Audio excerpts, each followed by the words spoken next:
I don't know about that. All right, let's see.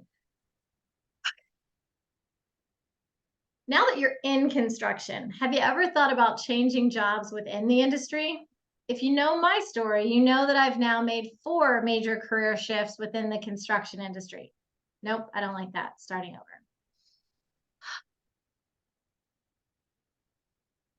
Now that you're in the construction industry, no, Barb, read it just the way it is. Okay, here we go. Now that you're in the construction, that's why I have a word here that's missing. Ah, dang it. Okay. You don't have to be that worried about being perfect. I just don't want to re-record the intro later. All right. Yeah, no, I understand. Now that you're in construction, have you ever thought about changing jobs within the industry? If you know my story, you know that I've now made 4 major career shifts within construction. Each one was met with a different level of resistance, and each move came with its own challenges. But overall, the industry gained a more well-rounded and experienced individual because of those changes. Today's guest also made a big career shift within the industry. Dustin Minor is currently the quality director at Satterfield Pontikes in Houston, Texas. But quality control is not where he started, at least not officially. I've known Dustin for over a decade. We were team members on the campus project that Coy McKinney and I discussed back in episode 16. At that time, Dustin was one of my assistant superintendents. Dustin moved into the quality control position after I left Texas, and we have never really sat down and talked about the why and the how of his transition. So I am super intrigued and ready to get this conversation started. Thank you for doing this, Dustin, and welcome. Well, thank you, and I really appreciate you having me on here. This is exciting. It's a first for me.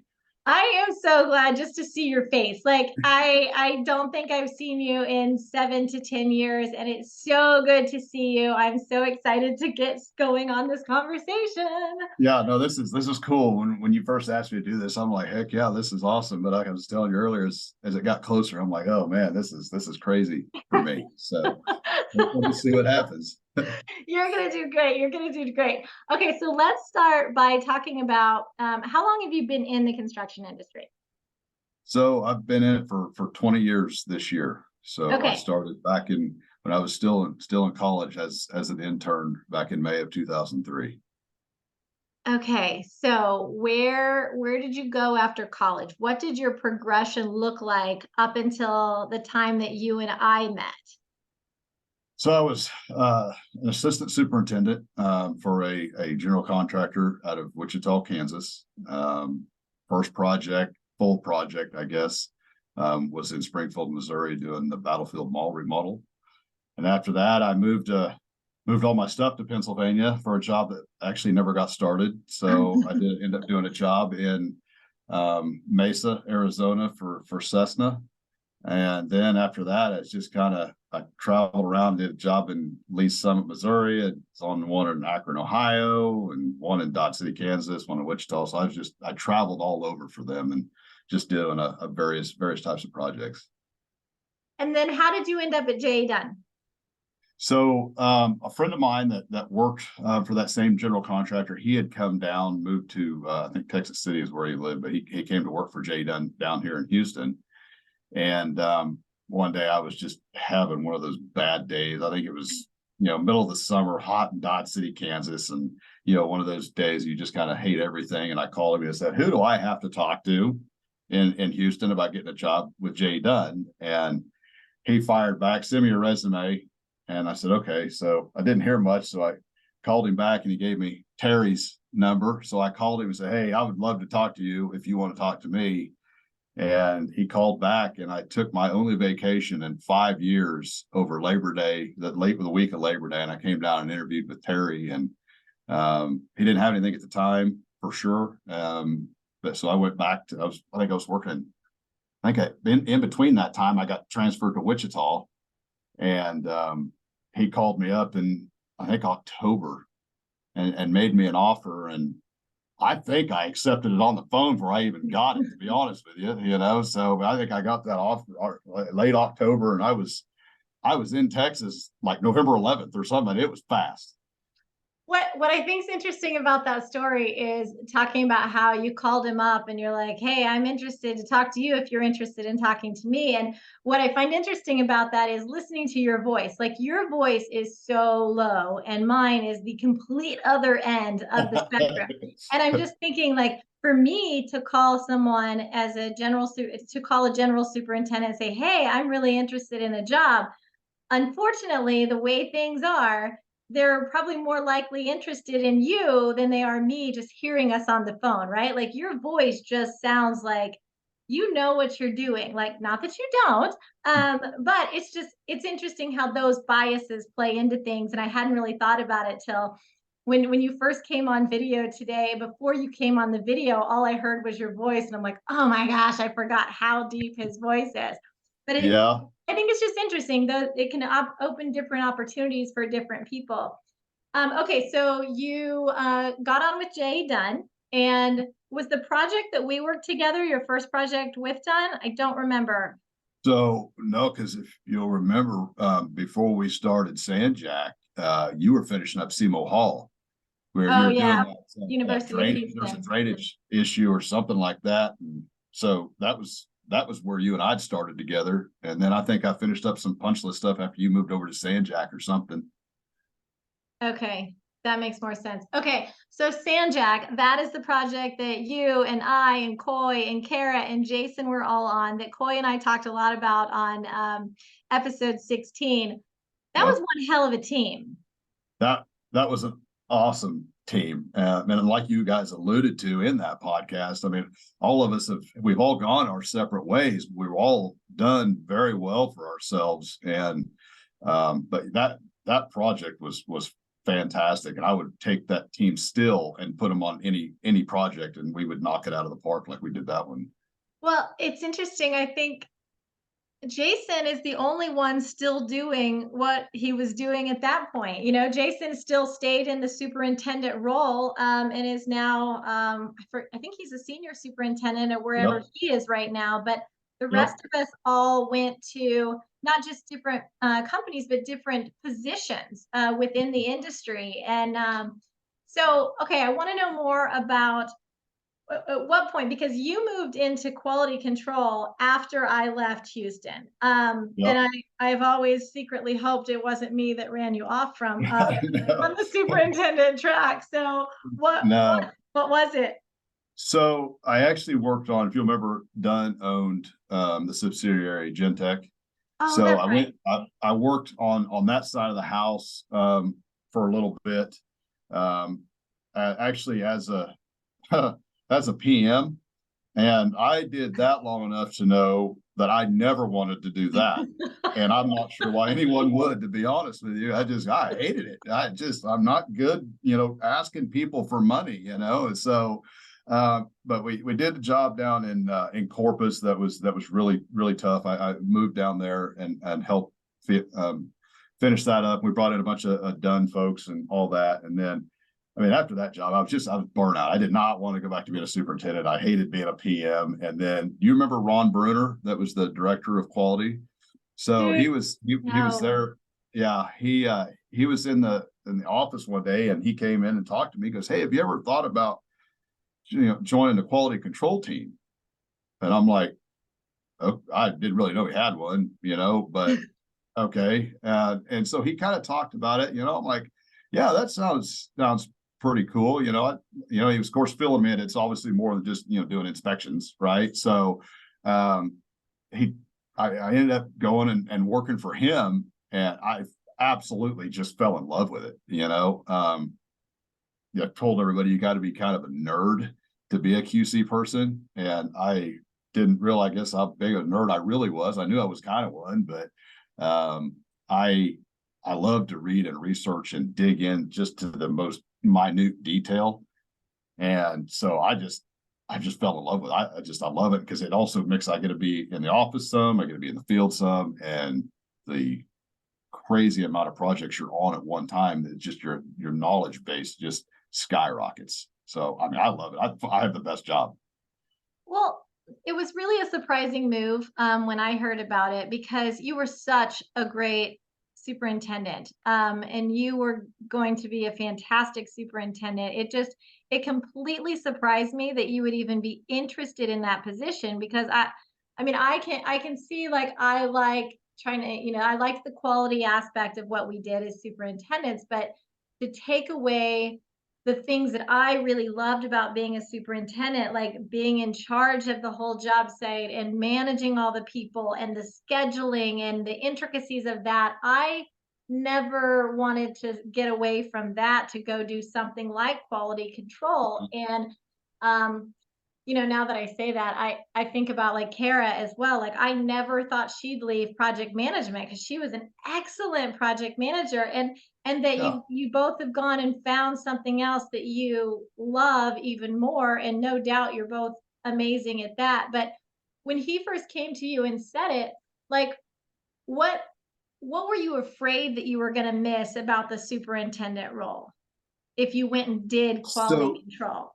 I guess part of the thing I sometimes still miss is I still get that itch that I want to go run work, right? I Mhm. don't know if I'll ever completely get over that.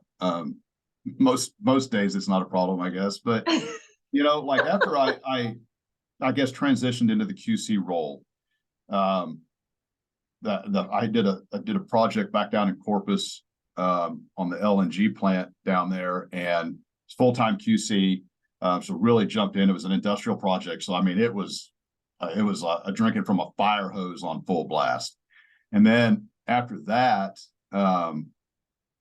they didn't really have much here in Houston, so I came back and hung around the office doing odds and ends, small stuff, multiple projects, and they end up needing a QC slash skin person on the project in Wyoming they were doing. So I kind of got to be a hybrid skin superintendent QC person on that for 4 months in the dead of winter. So that was fun. And yeah, Cheyenne in the winter is cool. And then after I came back, still wasn't a whole lot going on. So we did a high rise residential project. I think it had four stories parking garage and 11 stories of apartments down in the Galleria. And so I was again a hybrid skin superintendent and quality control. So I was getting still learning to be a QC person, and also still getting to do that superintendent. I was another fantastic team. I got to work with Troy DeLugash on that job, and had an excellent senior PM. Just the whole team, kind of like what we had at San Jac, just really functioned really well. Just not a And ton, then of course. yeah, right, absolutely not. Okay, good. And Okay. then after that, I got to be a skin superintendent on a high rise in Austin, and that could be an entire podcast in and of itself. But after that, I'm like, you know what, I'm done with this superintendent stuff. I was just so really just smoked on that one. And of course, working out of town was tough too. But yeah, I don't know. I just really like I have a good knack, I guess, for getting into the details. And, I get to obviously help the superintendent say, hey, watch out for this. I've really screwed this up, which is what most of my career has been, is, hey, let's see how Dustin can screw this up and what he can learn from it, So that's what our QC program here at Satterfield's built off of, is Dustin screw ups. Well, I love that you say you get to help the superintendents, because I think that sometimes superintendents feel that QAQC people go out and they're just trying to find our mistakes. What have we not done well? What have we done wrong? And we feel so attacked by it. No matter how good they are at trying to come across differently, we put our heart and soul into those buildings, and we can't see every little thing, but Yep. we still take responsibility for every little thing. And so when QAQC comes out and they're like, oh, well, this isn't flashed properly, or this is supposed to have a double cock joint, and you're just like, oh, you're so mad at the QAQC person, but really you're mad at yourself because you feel like, why didn't I catch that? Well, we can't Yep. catch everything, but Right. how do you think that How do you think they respond to you versus a QA/QC person that doesn't come from the superintendent background? Do you think that helps with your conversations? Uh, I absolutely do because again, I've been in that role where you have someone, whether it's the safety guy or the QC guy, they come out and they, you know, they're like a seagull. They come in, they shuttle over everything and they leave, right? And that's not the right way to do it. So what the first thing I try to tell everybody is like, look, I'm not a QC cop. All right. I'm here to help. And, you know, I always make sure I go in to the trailer when I get there, you know, chop it up with the guys and the whole team and stuff and tell them, hey, I'm going to go out and look at this. Do you have anything else you would like me to look at? You know, so just trying to be, you know, the word team gets thrown around a lot and it's not, people don't really view it as a team. It's just still people that just work together. But I try to actually bring that team atmosphere. Like, look, I want to help you guys. If there's something you have an issue with, let me know and I'll try to help you through it. I'm not going to go run to management and tell them like, oh, look what we caught. You know, that doesn't make any sense and it doesn't help. So my whole approach when I go talk to superintendents or PMs or whatever is just how can I help? You know, let me help you. Let me be part of your team. That's great. And then, you know, if I do, you know, find something, you know, I'll come back and talk to them and say, hey, look, here's what I found. Here's what I think we need to do to fix that. If it's something that I've noticed that could be systemic or major or whatever, it's like, hey, why don't let's just call the trade partner over here. Let's talk them through it. Let's figure out what we got to do. I just simply writing up an issue and then walking away, that just doesn't work. And it's not beneficial to the team and it's definitely not beneficial to the relationship. No, because a lot of times there's more to it than here's the problem. It's okay, now we have to solve it because many times it's not built the way it should be because the detail didn't work right. And so it's not just get this done, go do it for the detail. It's figuring out together how can we make this work so that it doesn't leak or it doesn't Yep. condensate or whatever we're trying to make it not do. And that team aspect of it is so important. Well, the other thing, I mean, the other side you've got is it is built per detail and it's not going to work, right? So that's probably even more frustrating is when you get out there like, well, look, I built it like it says. Well, yes, you did, and you know, good. It's just not the right thing. So obviously, something I've had to work on, and I'm sure that you'll recall this, is how to deliver a message, right? So that's something I've been working on. I still can continue to work on was the way I phrase things and my body language, which I know that you've also had a podcast on, and that really cracked me up. So because I remember the talks that we had. So, but it's just learning how to deliver that message, deliver bad news gracefully, I guess. Yeah, and with you, I remember, and I'm remembering more as I'm watching you on screen. I wish the audience could see, but it was less your body language as it is your facial expressions. You were Yeah. just very deadpan most of the time, and so you may be just stating facts, but it comes across like you hate people, and it's just it's the look on your face and getting to know you that no, he doesn't hate people. This is just his facial expression. Yeah. So that's a fun part of just getting to know people. Oh Um, yeah.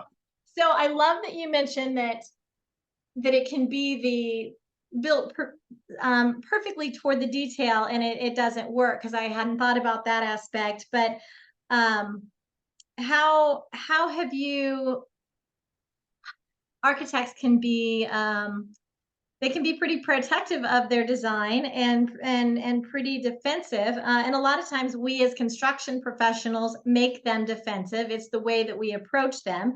And so they have this baggage they're carrying with them that every job site person hates the architect, right? Yep. Which is not true. But we get upset and feel that way. How have you worked through those things with the architects when it really is a design issue? So the best way to try to do it obviously is way early. And you know, especially if it's on like a CMAR job where you can get in and have some input on all the different drawing iterations and stuff like that. You can point it out and say, hey, you know, there should probably be an additional flashing here, or we need to do this, or whatever the case is. They're way more open to it at that point. But even if you're not able to do that and you're on a hard bid, still try to do that constructability review, and shoot in the RFI. But what I try to tell our teams is like, when you find something, call them before you send the RFI. Just have that open line of communication and say, hey, look, we've noticed this. It may be better if we do this, or hey, we don't really know, but could we work through that? And again, trying to foster a true team commitment, because if you're on a sports team and you have a member that's of your team that's struggling, you try to shore that person up because you all want to be better. And that's what it has to be, whether it's the architect or even the owner or the consultants or whatever, is you try to shore them up. How can I help you? Which in turn helps us. So that's the main thing. But, try not to find those issues too late. Say, hey, we built this entire building and now we've got this major problem. It's your fault, right? Well, yeah, who's not going to have an issue with that kind of language, right? So just try to find it early and just say, hey, look, we're not trying to jab you guys, especially, with what we do here at Satterfield. We work with the exact same firms over and over and over on all the schoolwork that we do. Trying to have a combative relationship with the architect is not in anybody's best interest. So just trying to truly come to them and say, hey, look, we really don't feel this is the right thing to do. So maybe if we alter it this way. Well, and one thing I hadn't asked is, how long ago did you move to Satterfield? 16, 17 months ago. Okay. And what do you really love about their particular quality control program and the way that they do things? So I guess the thing that I really love the most is that they didn't really have one. I've been able to start from scratch. It was just solely, we have our teams and we have our trade partners, and, it's kind of more of that's why we hire the trade partner approach to quality. Mm-hmm. And which I go the opposite way. Yes, they are responsible, but it's everybody's responsibility. And let's try to attack it early. So how can we plan for it? Like, our whole program is written around planning, getting, or whether it's constructability reviews, site specific quality plans from us and our trade partners, and then identifying, on the pre-installation meetings, really diving into those. We got to plan for it so that the QC portion, you're going out and checking, you've already established all of the expectations, and making sure that your mock-up is used as a tool, not as something else to do thing. So that's what I've really tried to get the teams to buy into, is like, hey, we have to plan for this. I've started like quality kickoff meetings with the teams, when they're still in the dirt phase, going through, how many times do people sit down and read the Division I specs, especially the 014,000 stuff, right? All the quality control requirements. And so I go through the Division I specs pretty heavy, going, hey, make sure you're using green on your submittals, make sure you're using whatever the case is, right? So just trying to help them not get caught into that gotcha stuff. Right. So, anything that I can do to help them be successful from the planning stages, where we try to focus. And then obviously, we've got software like all the big general contractors going, hey, we need to keep track of our inspections and all of our progress and all that kind of stuff. So, but the planning is the main focus. I love that you mentioned pre-installation meetings. These were one of the things that I would love to do. We may get back together and do a whole episode on pre-installation meeting and I could talk for days on those. And so many people use both of those to check a box, and what you can really get out of a pre-installation meeting and a mock-up that benefits the project is way more than checking a box. And okay, so yes, I'm making a note, and we are going to circle back and do an episode on that sometime. Perfect. Okay, so earlier when you were talking, and don't take this as a critique, you were talking about, you'd go to the trailer, you'd see the guys in the trailer, you'd talk to the guys before you went out, and you keep saying guys. And I'm the same way. I've used the word guys for men and women. That is a non-gender term, in my opinion. People will definitely disagree with that, and I respect their opinion. But I'm assuming, if I remember correctly, I was the first female superintendent you worked for. That's correct. And have you worked with another female superintendent since we went our separate ways? I don't believe I have. Not that I can think of anyhow. Well, and I really, yeah, I don't, not right offhand. I'd have to go back through. I mean, there's been a lot of projects, but yeah, I can't think of a female superintendent I've worked with since then. well, I think most men and women in the industry haven't worked for a female superintendent. So I'd love to touch on that for a few minutes about like what was it like when you moved to J.A. Dunn and the first superintendent you work for at J.A. Dunn is a woman, and then you had to I'm gonna use the term clean up her mess, because everybody feels like if you get stuck doing punch list, you're cleaning up people's mess, right? Okay. So Okay. you had to go and finish the punch list as I went to start Sanjac, and then you came over to Sanjac. So initial thoughts, like just being 100% honest so that people, can relate. What were your thoughts?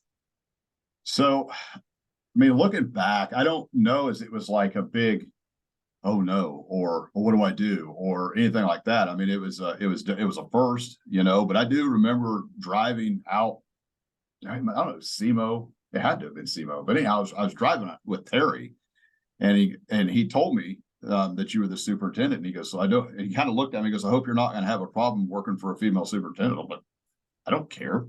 I mean, to me, it's one of those deals with as big a company as J.E. Dunn. What there is, it's like, well, they're not going to put people in a position that they're not qualified for. So, I mean, I guess it just didn't bother me, Yeah. So now the company I was with before Dunn, it didn't have any female superintendents or PMs or anything like that. So, but it just, I don't know. I don't remember it. Just didn't bother me, Yeah. Yeah. Well, good. What about like as we work together, are there things that stuck out for you that just felt different than other superintendents that you'd worked for? Um, You can be honest, not, because I I don't, have complete control over editing. I can cut out whatever I don't want people. No, just kidding. no, I really don't. I mean, I remember your approach was different than what I was used to, because the superintendents that I worked with before Dunn were the very hard hitting, hard hat throwing, tape measure throwing, yelling, fighting. I mean, right. So that was, Yeah. So to come into an atmosphere where, A, that really wasn't tolerated. But B, you didn't do that. Right. So Right. you were able to walk up and talk to people, and, you always got your point across, so that was a big change for me, but I don't really remember anything, I guess, sticking out that one way or the other. I mean, I remember some of the quirks I think you had, if it was very important, I had to go sit it on your chair, not on your desk. I had to go sit, and you would sit on it until you had time, literally sit on it until you had time to look at it. It's true. Right. So, but I mean, like, I don't remember ever having to watch what I said or anything like that. You would catch me on how I would say things, but I don't think that was because you were a woman. I think it's just because Dustin needed a little bit of finesse sometimes, right? So I just don't recall anything that really, I guess, stood out, For me, when I came up as well, I came up under a great superintendent, but he was a yeller and a screamer and a hard hat thrower and a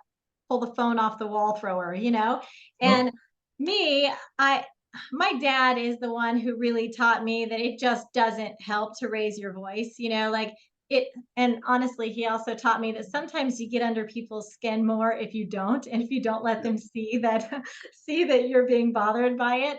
But for me, there are 3 times in my career that I ever raised my voice. And I remember each of them because it was just so out of character for me. But the other thing is, when I raise my voice afterwards, I go cry. If there's something about it that makes me feel like I just lost control of mhm. myself and I'm so disappointed in myself, and I just go sit somewhere or go hide in a room and I cry. And it's there's no crying in construction. Well, there is for me after I get done yelling at someone, but it was 3 times in my career, and I remember each of them very vividly. Well, I wish I could say that for me it was only 3, because I ain't got enough fingers or toes to count the number of times I've lost control. So In fact, one of the last times I did was in a trade partner meeting on a job in Austin, and I had the general superintendent pull me aside to tell me, that was an epic rant, but you can't say this, this, and this again. So it was, that was another, I guess, big reason I didn't want to be a superintendent. I didn't like the person I turned into, so it was, it was time to make a change. We are all works in progress. We all continue to get better. The more experience we have, we all make those personnel mistakes. And, thinking back, something you said, I wrote it down here. Oh, shoot. I know I wrote it down, or I just thought of it. Oh, yeah, here it is.